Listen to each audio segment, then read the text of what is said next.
Chemistry? You've passed the first hurdle in understanding a little bit about chemistry. You clicked on the video. Congrats! Many people saw the word chemistry and ran away faster than you can say periodic table. So hang on, let's explore what everything is made of. Matter and elements.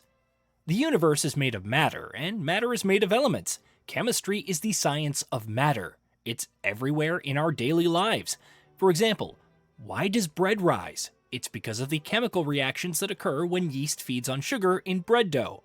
This releases carbon dioxide gas, which makes the dough rise. Similarly, rust forms when iron atoms bond with oxygen atoms in the air. Matter is made of elements, which are pure chemical substances that cannot be broken down into simpler substances through chemical reactions.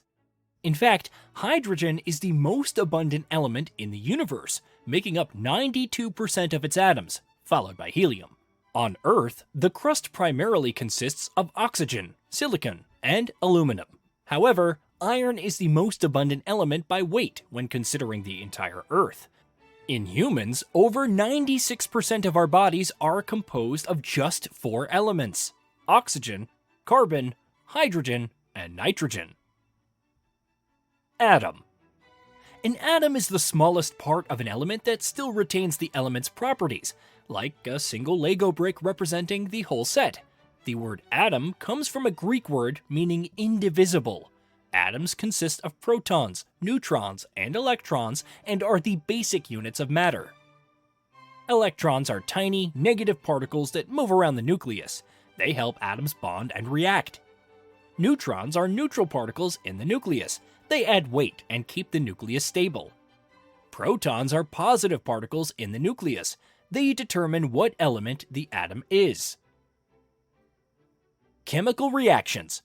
Chemical reactions occur when atoms rearrange to create new substances, similar to rearranging letters to form new words. For example, when hydrogen and oxygen combine, they form water, 2H2 plus O2, 2H2O. Types of chemical reactions. Synthesis reactions. Combine substances to form a new compound. This is like combining ingredients to make something new, such as mixing flour and water to make dough. Decomposition reactions. These break down a compound into simpler substances. This is similar to breaking down a compound into its basic elements, like taking apart a sandwich into bread and fillings. Single replacement reactions. One element replaces another in a compound.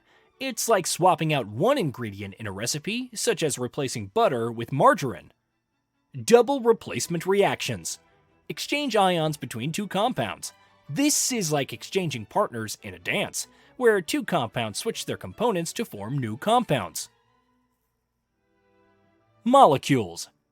Molecules form when 2 or more atoms bond together, like letters forming a word. For example, of CO2, carbon dioxide, CO2, is a molecule consisting of 1 carbon atom double bonded to 2 oxygen atoms. It's a key component in the Earth's atmosphere and used by plants in photosynthesis. The periodic table. The periodic table is a map for understanding elements and predicting their bonding behavior. Elements are pure substances consisting of only one type of atom. For example, gold, Au, is made up entirely of gold atoms.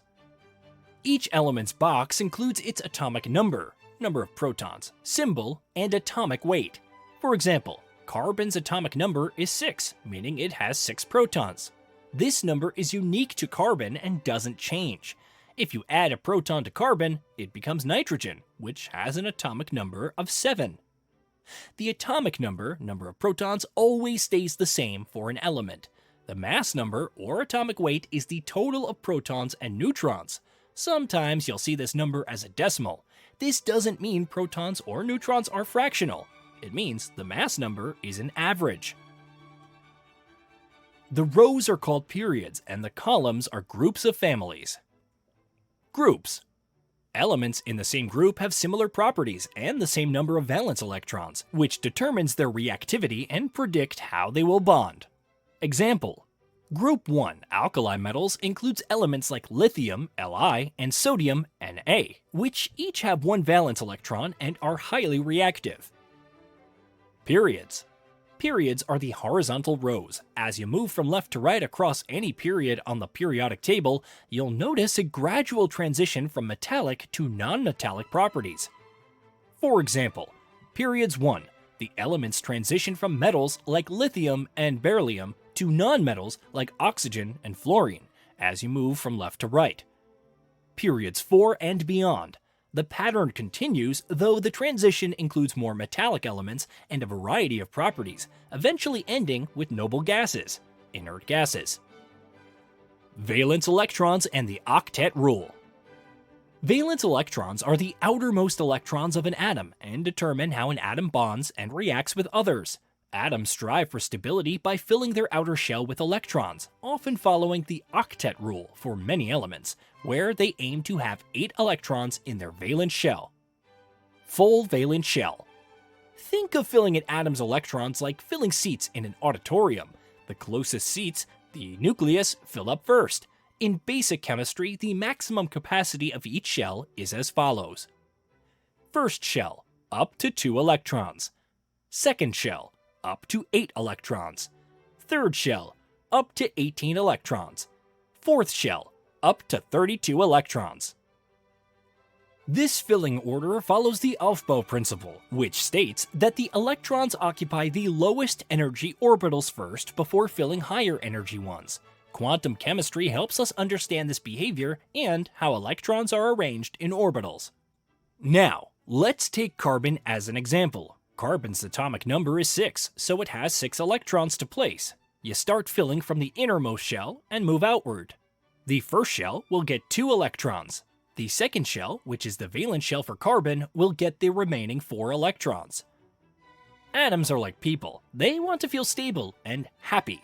They achieve this by filling their outer shell with electrons, similar to how people feel settled when they have everything they need. When an atom has a full valence shell, it's stable and doesn't feel the need to react or form bonds with others, much like noble gases. Noble gases, like neon and argon found in group 18 of the periodic table, are the aristocrats of the periodic table. They don't mix with the common folk because their valence shells are already full, making them stable and largely unreactive. You can figure out how many valence electrons an element has by looking at its group number in the periodic table. For groups 13 to 18, we can subtract 10 from the group number to find the number of valence electrons. Example, carbon, C, is in the group 14. 14 minus 10 equals 4. So carbon has 4 valence electrons and is unhappy on its own. To achieve stability, it forms 4 covalent bonds by sharing electrons. When carbon bonds with hydrogen, it creates methane, CH4. You could say that when carbon and hydrogen bond to form methane, they really light up the room. Just be careful not to strike a match. Lewis dot structure. Dr. Gilbert Newton Lewis proposed representing valence electrons with dots around an element symbol, known as the Lewis dot structure. For example, carbon's atomic number is 6, meaning it has 4 valence electrons. We represent these electrons as dots around the carbon symbol. Isotopes. Isotopes are variations of the same element with different number of neutrons in the nucleus. This difference can affect the element's stability. For instance, carbon-12 and carbon-14 are both carbon atoms, but carbon-14 is radioactive. Carbon-14 is great for dating, but not the swipe right kind of dating. It's more like the how many birthdays has this tree had kind of dating. Imagine you've got carbon-14 at the start. We'll call this time 0. After one half-life, which for carbon-14 is about 5,000 years, you'll only get half of it left. It's like splitting a pizza with a friend. Half of the carbon-14 is still there. Another 5,000 years pass, and you split what's left of that half pizza. So now we're down to a quarter. Math is wild, and on it goes. Some folks think after a couple of these half-life splits, all the carbon-14 would just vanish. But no, it's more like a never-ending pizza where the slices keep getting smaller and smaller. Carbon-14's decay rate is steady. It's like a metronome ticking away saying, "I'll fade, but at the same pace, my friend." This predictable pattern of decay is why we can count on isotopes like carbon-14 to date living things, rocks, and more. Ions. Ions are atoms or molecules that have gained or lost electrons, giving them a charge. Positive ions are cations, while negative ions are anions. For example, cations. Sodium, Na, loses an electron to become Na+, a positive ion. Anions. Chlorine, Cl, gains an electron to become Cl-, a negative ion. Atomic bonds. Atoms bond in different ways. Ionic bonds. Electrons are transferred from one atom to another, creating oppositely charged ions that attract each other, like sodium chloride, NaCl. Covalent bonds. Atoms share electrons, like the bond between two hydrogen atoms in H2. Metallic bonds involve a free flow of electrons among metal atoms, giving metals properties like conductivity. Chemical structures, bonding rules. When drawing the structure of a chemical structure, you will find it helpful to remember that a carbon atom has 4 bonds. A nitrogen atom has 3 bonds. An oxygen atom has 2 bonds. A hydrogen atom has 1 bond. There are 2 extra rules you need to know along with the bonding rules. 1. Carbon appears at the ends and bends of a chain. 2. Hydrogen atoms make carbon atoms stable. Let's look at ethanol as an example, which some of you might be familiar with. For the first rule, if there's a bend in the chain, it means there's a carbon atom there. The end of the chain also means there's a carbon atom. For the second rule, hydrogen atoms help carbon atoms be stable. Carbon needs 4 bonds to be happy. Look at each carbon atom and count its bonds.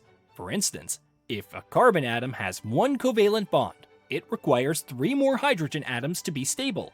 If a carbon has 2 covalent bonds, it needs 2 more hydrogens.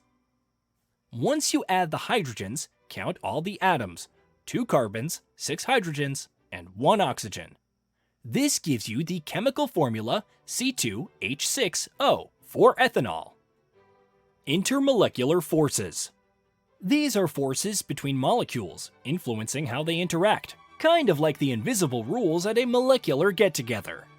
Hydrogen bonds. The strong, influential bonds formed when hydrogen buddies up with electronegative atoms like oxygen or nitrogen. They're the reason water can stay liquid at higher temperatures.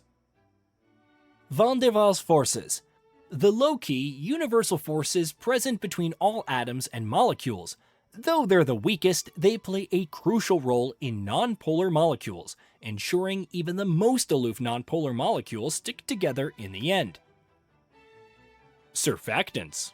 Surfactants reduce the surface tension of a liquid. They have a water-attracting head and a water-repelling tail, helping them interact with both oil and water, like soap molecules that help remove grease from dishes. Imagine a surfactant as a double agent in a spy movie, playing both sides to get the job done. States of matter. Matter exists in different states with unique properties. Solids, fixed shape and volume with atoms closely packed, like ice. Liquids, fixed volume but take the shape of their container, like water. Gases, neither fixed shape nor volume, with atoms moving freely, like water vapor. Plasma, a high-energy state with charged particles, found in stars and neon lights. Mixtures. Mixtures combine 2 or more substances that retain their individual properties. They can be homogeneous or heterogeneous. Think of a salad, heterogeneous, versus a smoothie, homogeneous. Temperature and entropy. Temperature measures the average kinetic energy of particles. Think of it as how much the particles are shaking on the dance floor. The higher the temperature, the more vigorously they shake. Entropy. It's a measure of disorder in a system. Imagine your kitchen after baking cookies with kids. Flour on the floor, bowls everywhere, and a sticky mess. That's high entropy. The messier and more random things are, the higher the entropy. Melting point. The melting point is the temperature at which a solid turns into a liquid. Stronger bonds usually mean higher melting points. Sodium chloride, table salt, has a high melting point of 801 degrees Celsius due to its strong ionic bonds. In contrast, butter melts around 32 to 35 Celsius because it's held together by weaker intermolecular forces. This shows that stronger bonds result in higher melting points. Stoichiometry. Imagine you're baking cookies. The recipe says you need 2 cups of flour and 1 cup of sugar to make 1 batch of cookies. If you want to make 3 batches, you calculate the quantities. Flour, 2 cups times 3 batches equals 6 cups. Sugar, 1 cup times 3 batches equals 3 cups. This is similar to stoichiometry, where you calculate the amount of each reactant needed to produce a desired amount of product. Balancing equations. Balancing equations ensures the same number of each type of atom appears on both sides. Think of it like a seesaw. If one side has 3 kids, representing 3 hydrogen atoms, the other side must also have 3 kids to balance 3 hydrogen atoms on the product side. For example, if you start with H2 plus O2, H2O. To balance, you adjust 2H2 plus O2, 2H2O. Now, you have 4 hydrogen atoms and 2 oxygen atoms on both sides, making it balanced. Moles.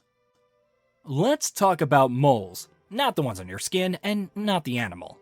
In chemistry, a mole is just a big number, 6.02 times 10 to the 23rd power, called Avogadro's number. It's like saying a dozen, but for atoms and molecules. In 2018, scientists defined a mole as the number of atoms in exactly 12 grams of carbon-12. So, you can have a mole of carbon and sugar. Solutions. Now, let's look at solutions. Imagine you have water, a solvent. A solvent is a substance that dissolves another substance, known as the solute, to form a solution. If you add salt, a solute, to water, a solvent, it creates a solution because the water dissolves the salt. Solubility is a substance's ability to dissolve in a solvent, like sugar dissolving in coffee. Concentration measures how much solute is in the solvent. There are 2 ways. 1. Molarity, moles of solute per liter of solution. 2. Molality, moles of solute per kilogram of solvent. Change. Physical change. This affects the form of a substance, not its chemical composition. It's like changing your hairstyle. Chemical change results in the formation of new substances with different properties. It's like baking a cake. Once it's baked, you can't unbake it. Activation energy and catalysts. Activation energy in a chemical reaction. Activation energy is the minimum energy needed for a reaction to occur to overcome an energy barrier and form products. For example, lighting a match requires an initial spark, activation energy, to start the combustion reaction. Without that spark, the match won't ignite. Catalysts are substances that lower the activation energy, speeding up the reaction without being consumed. Imagine you're trying to start a campfire. Normally, you need to rub sticks together for a long time to create enough heat, activation energy, to ignite the fire. Now, if you use a match instead, the match provides an easier and quicker way to start the fire. The match acts as a catalyst. It lowers the amount of effort, activation energy, needed to start the fire. Importantly, the match itself isn't part of the fire. It just helps it get started more easily. Reaction energy and enthalpy. Enthalpy, H. Think of enthalpy as the total energy stored in a system, like the total fuel in a car's gas tank. It represents the system's total heat content. Exothermic reactions. These reactions release heat, similar to how a campfire releases heat and warms you up. Endothermic reactions. These reactions absorb heat, like how melting ice absorbs heat from its surroundings to turn into water. Gibbs free energy. Gibbs free energy, delta G, determines whether a reaction is spontaneous. If delta G is negative, the reaction is spontaneous, meaning it can happen on its own without any additional energy input. If delta G is positive, the reaction is non-spontaneous and requires energy to occur. It's like deciding whether you need to push to get going or if you can just roll with it. Chemical equilibrium. Chemical equilibrium occurs when the forward and reverse reactions happen at the same rate, resulting in constant concentrations of reactants and products. Imagine you have a sealed container with water and steam. At first, water evaporates into steam, forward reaction, and some steam condensed back into liquid water, reverse reaction. After a while, the rates of evaporation and condensation equalize. This means the amount of water turning into steam is the same as the amount of steam turning back into water. The overall amount of water and steam stays constant, like a balanced seesaw where both sides are even and stable. This state is called chemical equilibrium. Acids and bases. Acids release hydrogen ions, H+, in solution and taste sour. Think of lemons full of citric acid. Bases release hydroxide ions, OH- in solution and taste bitter like baking soda. pH scale measures acidity or alkalinity, ranging from 0 to 14. Neutral solutions like pure water have a pH of 7. Neutralization reactions occur when an acid and a base react to form water and a salt. Redox reactions.